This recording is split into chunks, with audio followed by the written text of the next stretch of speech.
Your gut has the biggest hormonal centre of your body. आपके gut के bacteria खराब हो गए हैं एंटीबायोटिक लेकर, फिर आप तिरफला भी खा रहे हैं या कोई भी दवाई खा रहे हैं, काम नहीं करेगी। अच्छा, इसीलिए कहा जाता है कि हर तरह के स्वाद को जो है वो ग्रहण करना चाहिए, खट्टा मीठा नमकीन। माएँ जो है हमेशा बच्चों के पीछे पड़ी रहती है खिलाने को लेके, वो उनका प्यार का हो सकता है कि एक तरीका हो, बट बच्चा देखता हूँ कि खाने से उसके चक्कर में नफरत भी करने लगता है।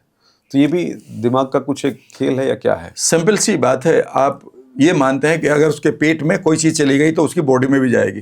हाँ, इसका मतलब ये है कि जब भी हड्डी टूटे तो हम फेविकोल पी लिया करें। याद रखिएगा, बिल्कुल भी ऐसा नहीं है। सवाल ये नहीं है कि आप क्या खा रहे हैं, सवाल ये है कि आप कितना डाइजेस्ट करके उसमें से कितने आपके न्यूट्रिएंट बॉडी रिसीव कर पा रही है। कई बार याद रखिएगा, जितने न्यूट्रिएंट आपके बाहर के खाते हैं केमिकल के रूप में, वो जरूरी नहीं कि बॉडी उन्हें एक्सेप्ट कर रही हो सके रिजेक्ट कर रही हो।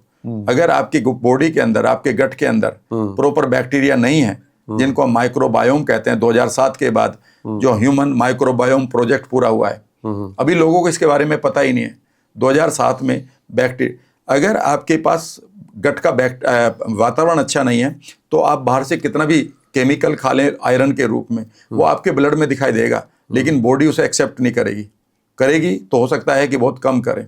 इसलिए बहुत सारी चीज़ें जो आप ले रहे हैं बाहर से, वो बॉडी तभी लाइक करेगी जब वो खुद बना रही हो। मान लेते हैं एक परिवार का एक आदमी है, उसकी डेथ हो गई है, वो 6-8 लोगों में से एक मेन था, तो क्या किसी भी आदमी को लाकर हम वहाँ बैठा देंगे कि या देखो अभी तो आप पूरे हो गए ना मेंबर, तो नहीं मानेगी ना। याद रखिएगा, वो लोग नहीं मानेंगे, उन्हें उनका पापा चाहिए, भाई चाहिए। हम क्या कर रहे हैं, हम वैसा कुछ दे रहे हैं केमिकल के रूप में बॉडी को। It doesn't mean it will work. अगर ऐसे काम करती तो याद रखिएगा, पैसे वाले बहुत हैं इन केमिकल को खाने के लिए, वो कभी बीमार ना पड़ा करते। बॉडी को अपना एनवायरनमेंट चाहिए, होम्योस्टेटिस चाहिए, तभी वो उन चीज़ों को एक्सेप्ट करेगी। तो बच्चे को अगर माँ ज़बरदस्ती खिला रही है, उसके दिमाग में ये है कि चलो कुछ कुछ पेट में रहेगा, खिला दूंगी तो बच्चे के शरीर में लगेगा, वो मोटा ताज़ा होगा और उसके हेल्थ के लिए अच्छा है। तो ये सही सिंपल सी बात यह है कि जब भूख लगेगी तो खाएगा ना।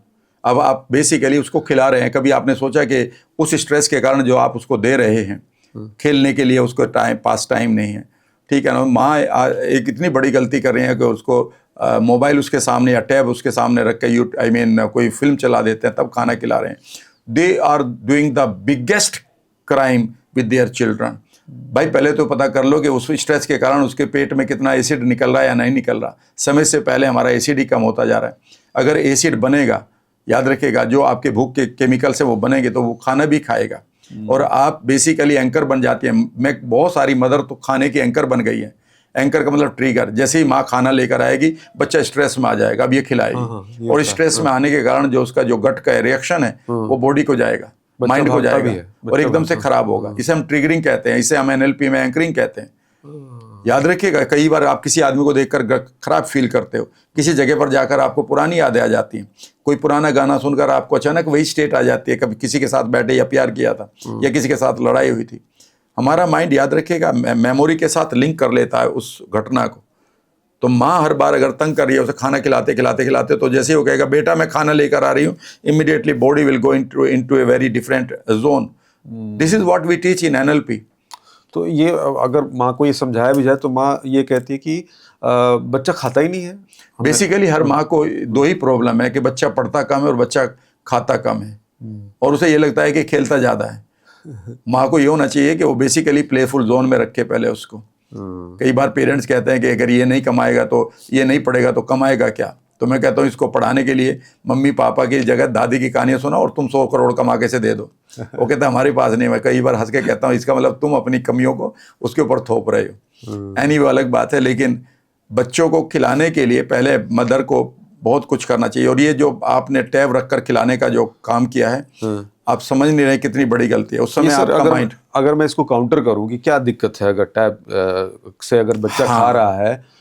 हम पहले लोरी भी तो सुनाया करते थे, गाने सुनाया करते थे, बच्चों को खिलाते थे, चंदा मामा दूर के, तो वही तो स्क्रीन पे हो रहा है। क्या दिक्कत है? ये लोरी नहीं है। अगर वो लोरी होती तो आपको पता है कि जिन बच्चों को लोरी सुनाते हुए दादी या नानी या माँ की या पापा की हाथ जो उसके कमर पर माथे पर चलता था, उसका कितना बड़ा इम्पैक्ट है, कभी किताबें मैं आपको देता हूँ।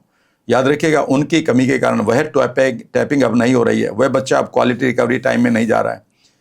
आज किसी भी बच्चे को, बीमार बच्चे को अगर आप टैप करते हुए सिर्फ लोरी सुना देते हैं तो आपकी उसके अंदर केमिस्ट्री बदल जाती है, उनके अंदर वो केमिकल्स रिलीज होने शुरू हो जाते हैं जिसको हम प्लेसिबो कहते हैं, ठीक करने वाले। और जब आप इनको कहते हैं कि भाई अब इसमें क्या प्रॉब्लम है, मैं बता रहा हूँ क्या प्रॉब्लम है। जैसे ही आपका माइंड उस पिक्चर को देख रहा है और वो अब खाने को नहीं खा रहा है, आपके मुंह से ही शुरू हो जाती है आपकी इम्यूनिटी। याद रखिएगा, वहाँ पर जो सीन है, इस समय आपका माइंड कहाँ बिजी है, खाने के साथ के पिक्चर के साथ। मैं आपसे सवाल पूछता हूँ, पिक्चर के साथ बिजी है, इसका मतलब है कि इस समय जो खाना उसके पेट में जा रहा है उसकी इंफॉर्मेशन माइंड को पार्शल जा रही है या नहीं जा रही है, क्योंकि माइंड कहाँ बिजी है, कहीं और, यस और वो भी इस तरह से कि वहाँ पर वो पूरी तरह से ऐसे देख रहा है कि यहाँ क्या चल रहा है, राइट। तो अब ये समझिए कि जो पेट को इस समय एसिड चाहिए था, उसके पास खाना आ गया है, उसने कहा 10 ग्राम खाना आ गया, वो इमीडिएटली 10 ग्राम खाने को एकदम चेक करेगा, कितनी प्रोटीन, कितना कार्ब, कितना यहाँ पर फैट है, और इस इन्फॉर्मेशन को वेगस नर्व से माइंड को भेजेगा। ये मैं नहीं कह रहा हूँ, गट किताब कभी पढ़िएगा, जूलिया एंडर्स की डॉक्टर है वो। और उसके बाद वो माइंड ये कहेगा अब इसके लिए इतना इसमें ग्रेनिल निकालो, इतना इसमें हाइड्रोक्लोरिक एसिड निकालो, इसका इतना मूवमेंट करो। ये बच्चे में भी ऑटोमेटिक होता रहता है, ये सब होगा, होता है। लेकिन आपका ब्रेन तभी तो बताएगा जब वो बिजी ना हो।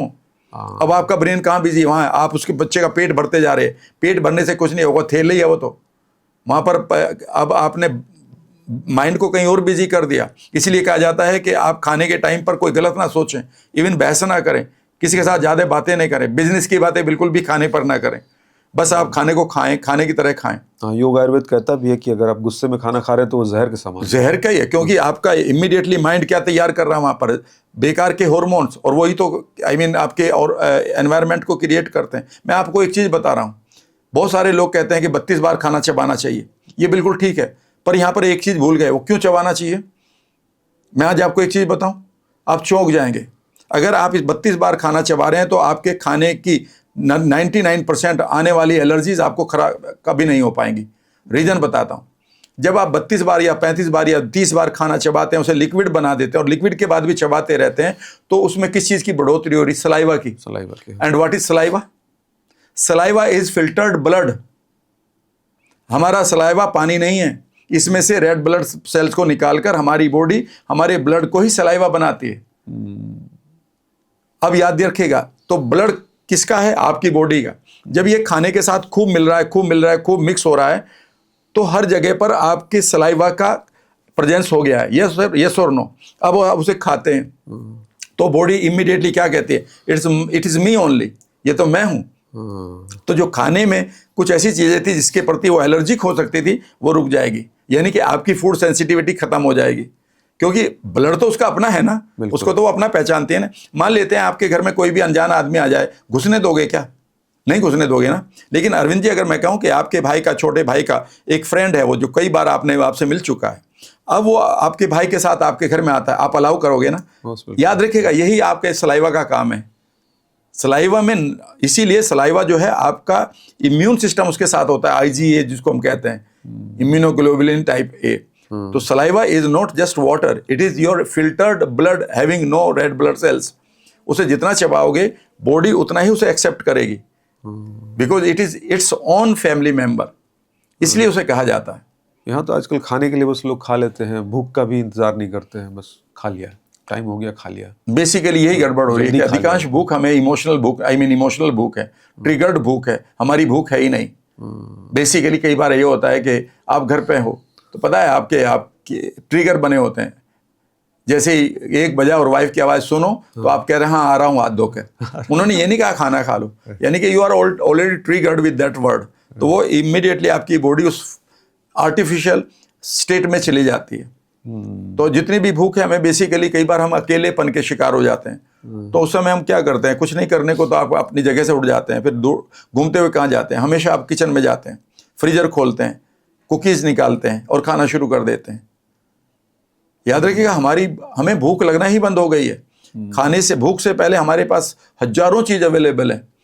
अगर हमें दो प्रकार की चीज़ें हमारी जीवन में नुकसान हुई हैं 50 सालों में, तो मैं एक बुक में पढ़ रहा था, उन्होंने कहा सिर्फ 2 चीज़ें आपके जीवन में खराब हुई हैं जिसके कारण आप मोटे, बीमार, डायबिटिक, कैंसर पेशेंट बन चुके हैं। पहली चीज़, आपके जीवन से भूख हटा ली गई है और खाना अनलिमिटेड दे दिया गया है। उसके लिए जीन आपकी तैयार नहीं थी। अगर आप एक किताब को पढ़ें, अल्ट्रा माइंड सॉल्यूशन, कोई डॉक्टर मार्क हैमन की किताब है, पेज शायद 70 या 80वां है, उस पर लिखा है कि हमारे जो फोर फादर्स थे, जो हंटर गैदरर थे, वो कितनी चीनी खाया करते थे एक साल में टोटल। चीनी यानी कि शुगर तो नहीं थी, लेकिन टोटल शुगर का कितना एवरेज था? 20 चम्मच एक साल के बराबर। अब कितना एवरेज है आपका? 50 चम्मच के बराबर।